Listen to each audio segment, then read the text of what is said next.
కొడుకులు కష్టం బలైపోయింది. ఎప్పుడు మా ఏడుపుతా ఉంటుందో, ఎప్పుడు మా ముద్రతో ఉంటుందో. నా ఇల్లు తీస్తారు, నా జీవితాలు తీస్తారు.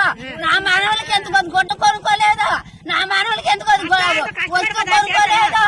మా ఇల్లులు కొట్టుకుంటామా, నా పిల్లలు పెంచుకుంటామని కష్టపడి కూలి చేసి నాలు చేసి ఆ ఇల్లు కొట్టుకోండ్రు, వాళ్ళ ఇల్లు నిలబెట్టుకోండ్రు. వాళ్ళ ఇల్లు తీయడానికి వచ్చారు తెలుగుదేశంలో, కొట్టుకుతో చేశారు. వీళ్ళందరూ నాయకులట మా ఇల్లు తీయడానికి. మేము ఏడు చేసామా, వాళ్ళ పిల్లలు అన్నావా, వాళ్ళ అమ్మలు అన్నావా, వాళ్ళగానే అన్నావా? అన్యాయం అన్యాయమా, దురన్యాయం చేసేసారు, దుఃఖంతో చేస్తారు. మమ్మల్ని తీసిన కొన్నాళ్ళు కాళ్ళని తీసేస్తారు. మాకు న్యాయం జరగాలి, మాకు అన్యాయం జరిగితే మా ఒప్పుకోము.